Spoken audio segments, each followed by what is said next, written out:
We can transform the graphs of sine and cosine by stretching or shrinking the graph vertically and or horizontally. We can also shift the graphs up and down and to the right or left. Here's our base graph before it is vertically shrunk or stretched or horizontally shrunk or stretched or shifted in any way. Right? And on the left we have the graph of y equals sine x. One period of that graph.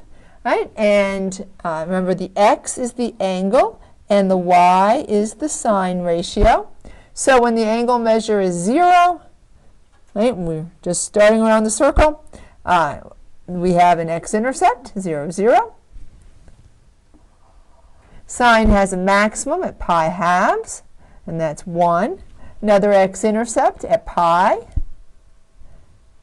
A relative minimum at 3 pi halves, and that relative minimum is at -1. And back to the x-axis when the angle measures 2 pi, and the value of sine is 0. And that comes directly from the values that we talked about on the unit circle here for the graph of f of x equals sine x. So remember that we found all these angle measures, the sine ratios for all these angle measures, and that's when we graph them, we get the graph of y equals sine x. Why we focus on certain values of x, the quad angles, is because, first of all, they're easy to graph, and second of all, those are our most important points. Those are the relative maximums and minimums and x-intercepts. And we don't have to fill in every point to be able to graph once we know where the relative maximums, minimums, and x-intercepts are. Right? And make sure that you've have already watched this video. As a reminder, when we're looking at the unit circle, right, because the radius is held to 1, a y value on the unit circle is a sine ratio, and an x value is a cosine ratio, right? Because y is opposite, sine uses the opposite, and if you divide anything by 1, you're still going to get that same thing. Cosine uses the adjacent, right? And so the adjacent divided by 1 is still that adjacent side, and it's the x value when we're looking at a point on the unit circle. When we're graphing, the x value comes from the angle measures, the y value comes from the values of sine as we go around the circle. Let's look at cosine real quickly. And I'm going to come back to look at this graph right here. This is one period of cosine. Right? So cosine has a relative maximum at 0, 1, an x-intercept at pi half 0, a relative minimum at pi -1, another x-intercept at 3 pi halves, and a relative maximum at 2 pi 1. When we look back here at the graph we worked on in the last Nearpod, right, we see that, again, the x values are the angle measures, right, and the y values are the values of cosine.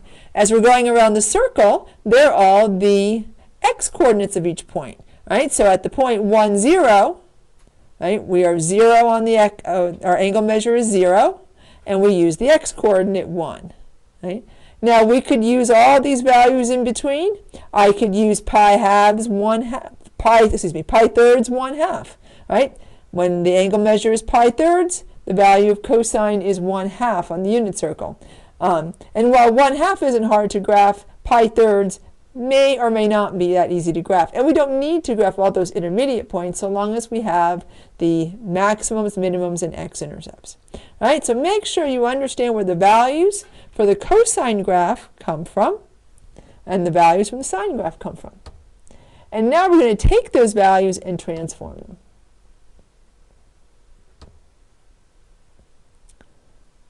Right, so here is, and this could be sine or cosine.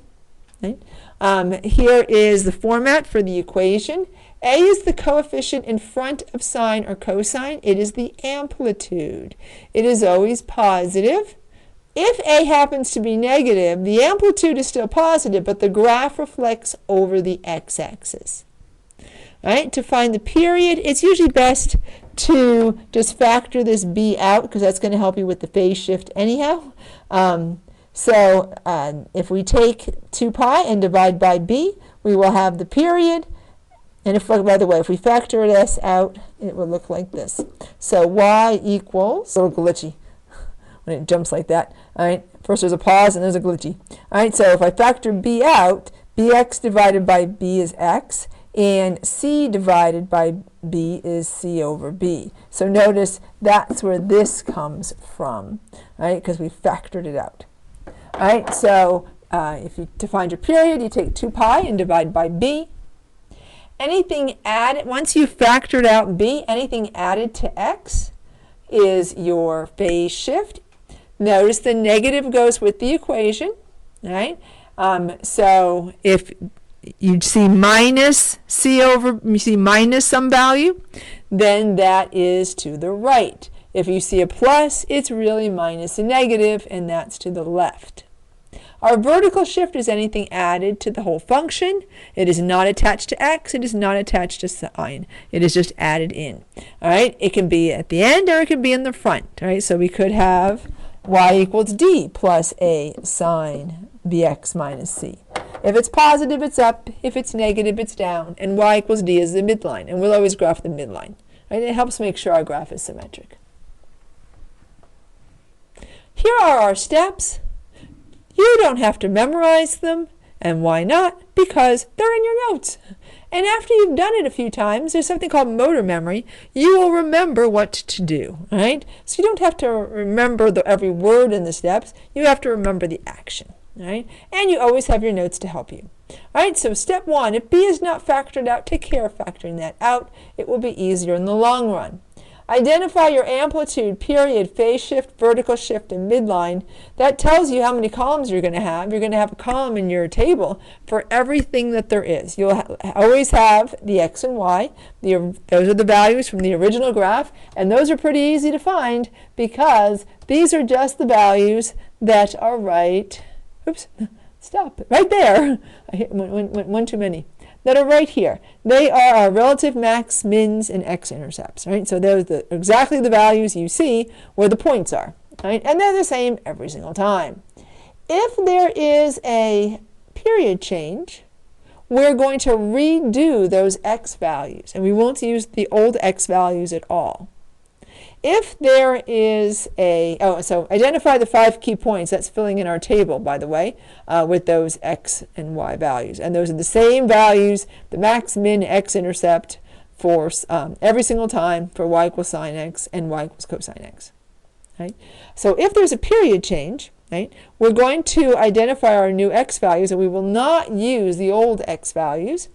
To find those new x values, we take first of all, to find the period, we take 2 pi and divide by b.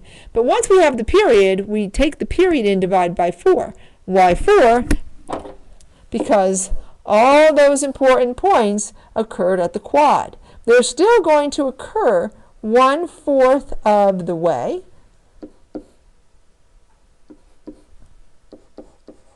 around the circle, or 1/4 the way around the period. They're just going to be different values, right? So we have to find those quarter values. We start at 0 and count up by those quarter values. If there's a phase shift, we're going to take that phase shift and add that to the new x values. So if there was a period change and a phase shift, we change the x values to match the period change, then we add in the phase shift. If there's no period change, we'll add in that phase shift. Maybe we should add that in. And I think this is in your notes already, verbatim. It'll be, oops, that was supposed to say or old. So we'll add it to old x if no period change. That's why it says if there's period change.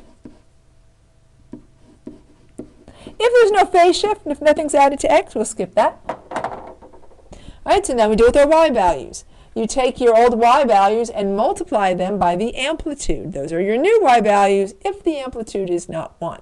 If the amplitude is 1, we skip that step. If there's a vertical shift and an amplitude change, we add the vertical shift, add or subtract, depending on if it's positive or negative, to the amplitude change if the vertical shift is not 1. If there's a vertical shift but no amplitude change, we'll add those to the old y values. So I'll add in or old y if no amplitude change.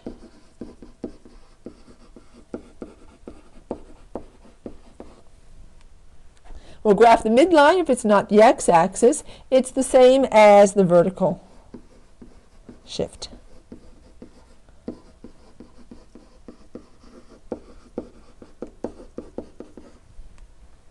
And then you graph your function with the points, right? So if there's everything, then your x-intercept is your x values are step 5, and your y values are step 7. If anything is missing, right, then it would be the last time you did something to x and the last time you did something to y. I'll put that in there. Or last time x and or y were adjusted.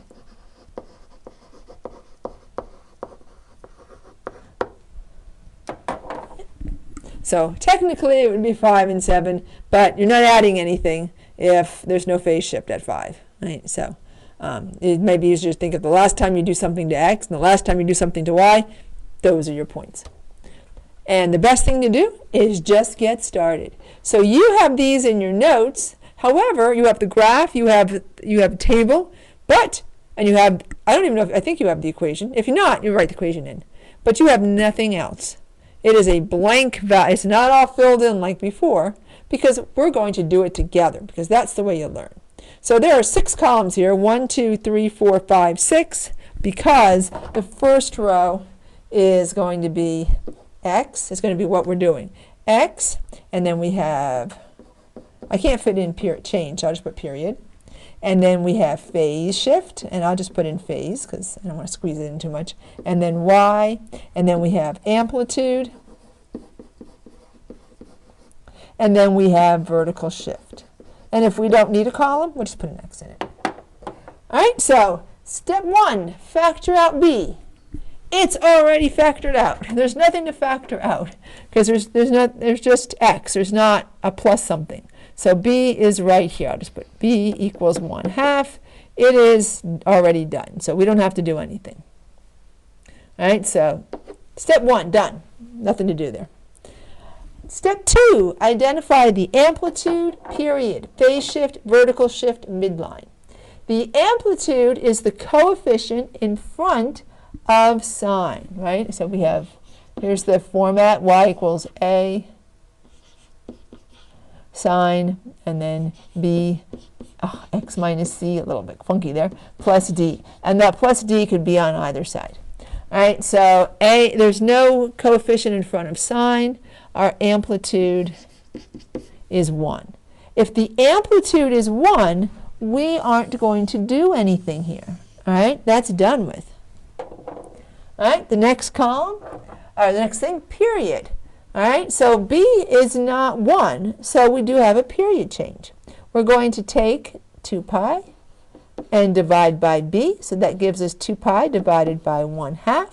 All right, so dividing by 1/2 is the same as multiplying by 2, so our period is 4 pi. So we will need that column that says period change.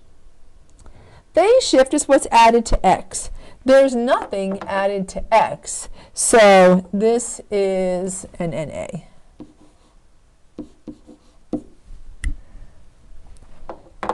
Vertical shift, the midline. All right, so the vertical shift is something added to the whole function. It could be at the end, or it could be like here, or in the beginning like it is here. All right, we see a positive 2 being added to the function. So our vertical shift is 2 up. And that means our midline is y equals 2. Now, while we were going through here, there was one thing that I forgot to cross off. it was the thing where we wrote NA. So there is no phase shift. We don't need this column. You can always, what I would do is make this same table every time. Sometimes I give you the table, and sometimes I give you every single thing, and sometimes I leave out the things you don't need. But if I give you every single thing and you don't need it, you just cross it off. Right? And if you make a table, you put every single thing in there, just cross off what you don't need. There's no phase shift, there's no amplitude change. So we don't need those columns. All right, so we are finished with step 2. Done. Step 3, identify your key values. They are not going to change. We have a set for sine and we have a set for cosine. Those are the ones we've looked at like a gajillion times. So for both graphs, x is 0, pi halves, pi, 3 pi halves, and 2 pi. They are the quad angles. So this is sine, when the angle is 0 on the x-axis there, and just as a reminder, here's our values. All right, so here we are at 0. We haven't gone anywhere. This point is 0, 1. Sine uses that value, the y value. So y is 1. Up here, now we've gone pi halves, right? This is the point, 0, 1, sine, oops, sorry. Let's go back again and do that first one. 1, 0, just transpose the two numbers. Didn't even realize I had done that, and then I wrote the wrong value here. So I hope you're all like, what? I just transposed the numbers. So here, when x is 0, we use when the angle measure is 0, we use the y value for that point. That would be 0. So we are doing with sine, and that point was supposed to be 1, 0. So the y value is 0. At pi halves, we deal with the y. Sine is 1. All right, so now we're going pi. That's our x. We have a point here, negative 1, 0. Sine uses the y. So at pi, sine is 0. Now we're moving 3 pi halves. We have a point here. That's the point 0, negative 1. Sine uses the y, negative 1. And then we're back to the beginning again.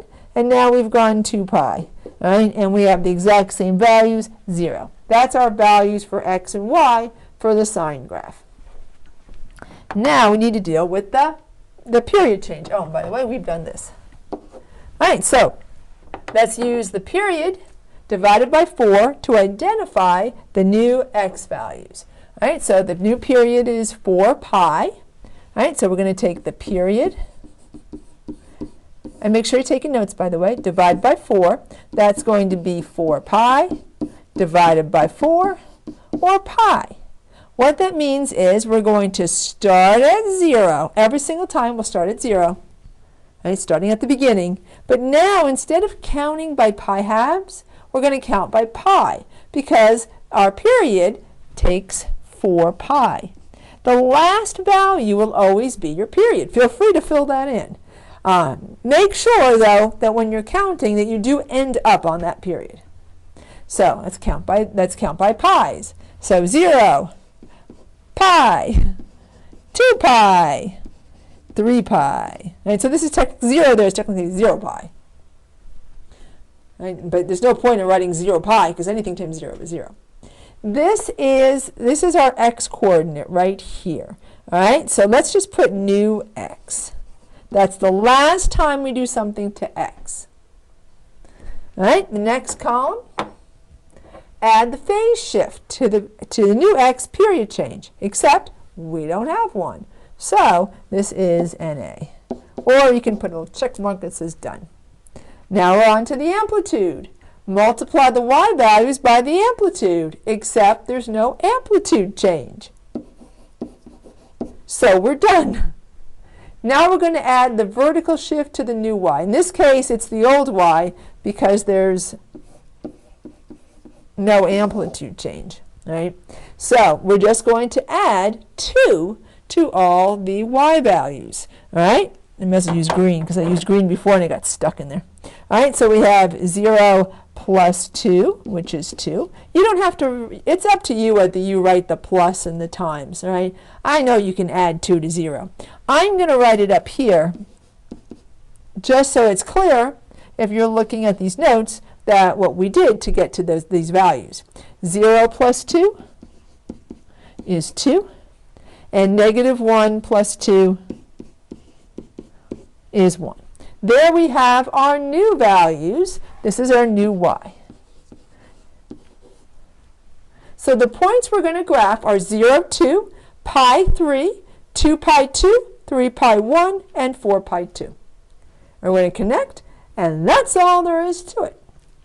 Before we do that, though, since we have a vertical shift, let's graph our midline, since it's no longer the x-axis. So the midline is the same as the vertical shift, y equals 2. Let's also put some values on here. Now, if you have a blank graph like that, think smart, right? Think about what you need to count by to make sure you can get one period of the graph in. I've got 1, 2, 3, 4, 5, 6, 7, 8 values. How about we make every 2 be a pi? That'll fit very nicely, and it won't be like super crammed in. All right, so pi, 2 pi, 3 pi, 4 pi. What if you get stuck and you don't know what to label your graph by? Ask me, I'll tell you. All right, and these should go up by 1 so they can fit. All right, hopefully they will fit. I don't know. Yes, we will fit. And then negative 1, negative 2, and negative 3. All right, so now let's graph our points. Oh, excuse me. Let's first put the, I was labeling and I forgot all about what we were going to do. We were going to put the midline on here. All right, so here's the midline. And you can just graph it as a dotted line. That would be good.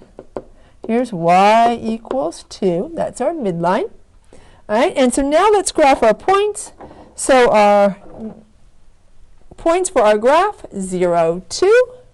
And notice our x-intercepts are where we had x-intercepts before, where we were on the x-axis, we're now on the midline.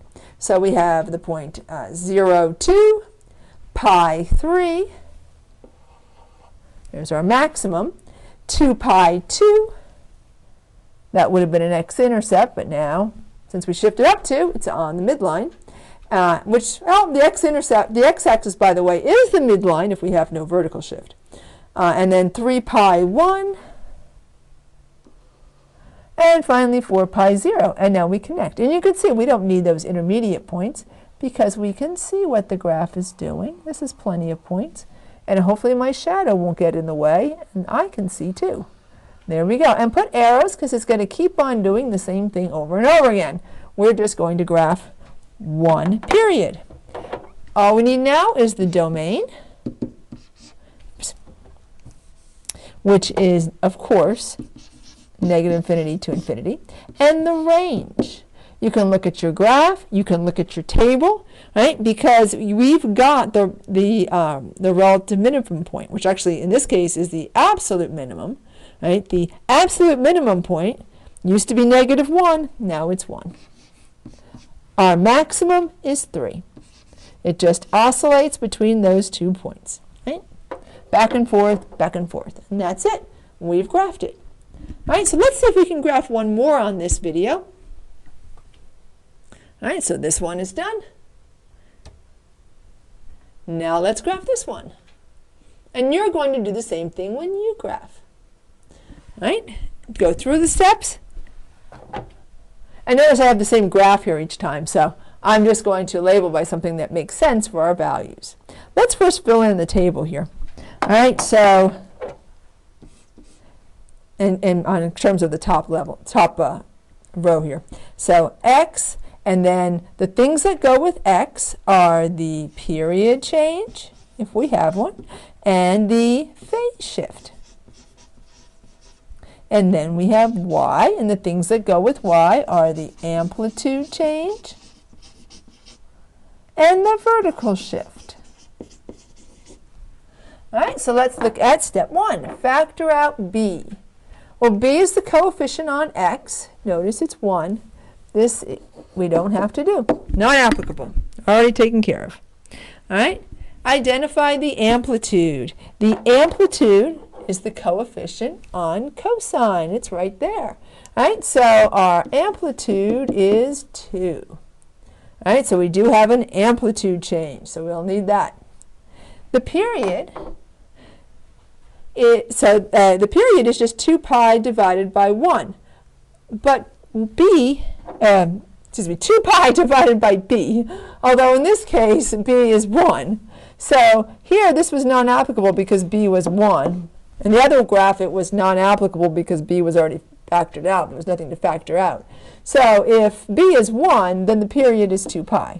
And there's no period change. If there's no period change, we don't need that column. Phase shift is what's added to x. Here we see we have x minus pi. The minus goes with the equation. That means this is pi to the right. In other words, we are going to add pi. All right, so we do need the phase shift. Oh, we didn't, well, that's okay. We're going to label everything and then we'll fill in the values. All right, so it really doesn't matter if you fill in the 5 key points and then label everything, but I kind of like to label everything so then I can cross off the columns we don't need. Vertical shift, midline. Do we have something added to the whole function? Notice there's a +1 at the end. So yes, indeed, we do have a vertical shift. We're shifted up 1. So that means what we're going to add 1 to all of our y values. And our midline is y equals 1. It's the same as the vertical shift. Now let's identify our 5 key points. All right, so this time it's cosine. I'll still do this just to help us out. All right, so we haven't gone anywhere. We have the point here, 1, 0. So x is 0. Actually, let's fill this x values in first because it never changes. They're the quad values. 0, pi halves, pi, 3 pi halves, 2 pi, every single time. All right, now let's fill in the y values. So we haven't gone anywhere. X is 0. Our angle measure is 0. Cosine uses the x value because that's the adjacent side. Right? So y is 1. Now we've gone pi halves. This is the point, 0, 1. Cosine uses the x value, so that's 0. Now we've gone pi. All right? This is the point, -1, 0. We use the x value, so this is -1. Now we've gone 3 pi halves. By the way, I won't do this every single time. Now we've gone 3 pi halves. This is the point, 0, -1. Cosine uses the x value. That's the adjacent side. And then we're back to the beginning. We've gone 2 pi. I don't even know where to stick that in. Can I move that down just a little bit? Maybe. There, we've gone 2 pi, and we're back to the beginning at 1. All right, so those are our x and y values. They're never going to change. We have a set for cosine going around the circle and a set for sine. Now let's deal with all of our changes. All right, so let's mark on our table or list here that we have done. Actually, we've done this, this, and this. That step 1 we didn't have to do anything, but it's done. All right, so step 4, use the period divided by 4 to identify the new x values, except there's no period change, which is why it's very helpful to put a big X there. You won't accidentally do something you don't need to do. Add the phase shift to the new y, the period change. In this case, though, because there's no period change, I say new y, new x. In this case, because there's no period change, it's going to be just to the x, the old x. All right, so let's add in our phase shift. We are adding pi each time. So we have, each time we're just going to add pi to the old x values. So phase shifts and vertical shifts get added in. Amplitudes get multiplied. Period, you just throw away the old x values. You start at 0 and you count by pi fourths. Period divided by 4. All right, so each time we're going to add pi. So 0 plus pi is pi. Pi halves plus pi. Well, pi is the same as 2 pi halves, so that would be 3 pi halves. Pi plus pi is 2 pi. 3 pi is the same again, of course, as 2 pi halves. So 3 pi halves plus 2 pi halves is 5 pi halves. And 2 pi plus pi is 3 pi. So we've got to make sure when we're labeling, we got enough to go 3 pi. I think we should just label the same way we did before. Every other line is pi. All right, so we have our phase shift. This is going to be our x values for our graph. Now let's figure out the new y values. All right, so we move on to amplitude. So we've done this, and now we're ready to do amplitude. So we multiply the y values by the amplitude. The amplitude was 2. We're going to multiply everything, all the y values here, by 2 to get our new y values. And then we'll add in the vertical shift, and we'll get our even newer y values, and then we'll be able to graph. So 1 times 2 is 2, 0 times 2 is 0, negative 1 times 2 is negative 2, 0 times 2 is 0, 1 times 2 is 2. It's fine if you just write the values, as long as you remember you're multiplying by the amplitude, right? Because if you have two things next to one another, that indicates multiplication. Now we need to add in the last thing, the vertical shift. We're going up 1, so we're going to add 1, right, to all of our values. So 2 plus 1 is 3, 0 plus 1 is 1, negative 2 plus 1 is negative 1, 0 plus 1 is 1, and 2 plus 1 is 3.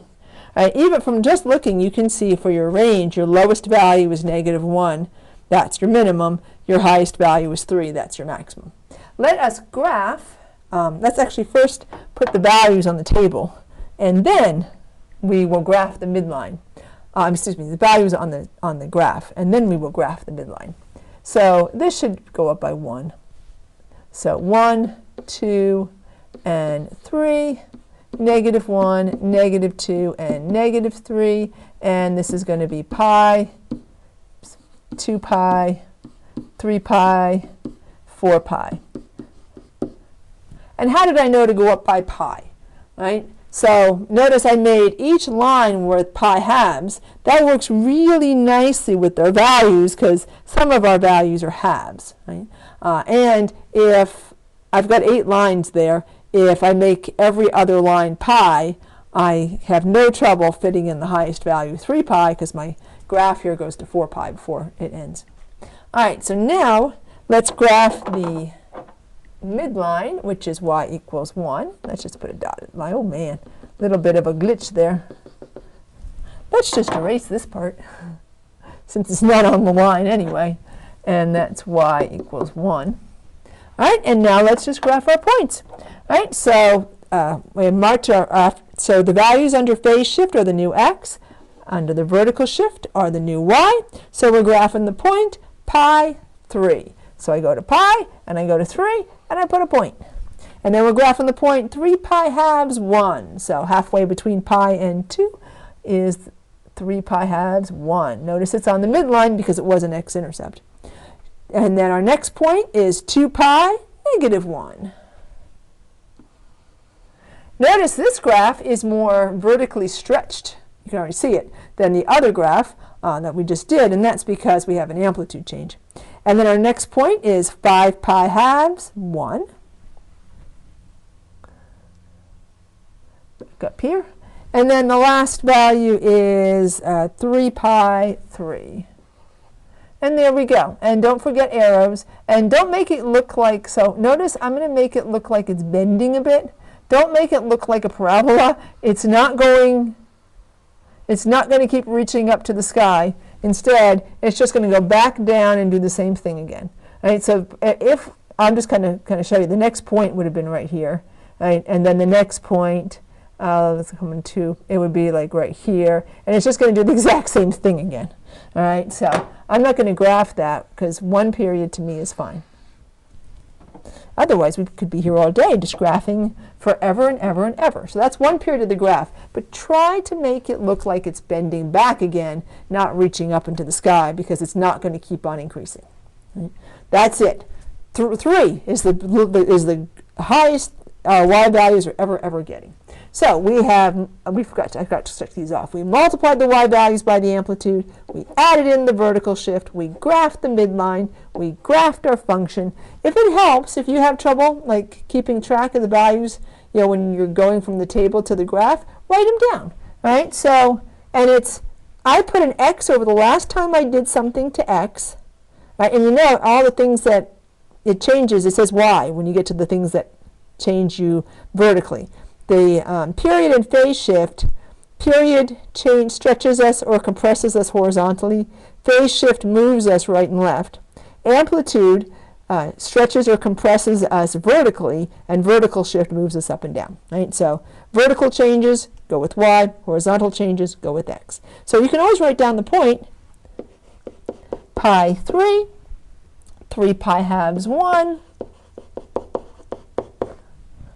2 pi negative 1,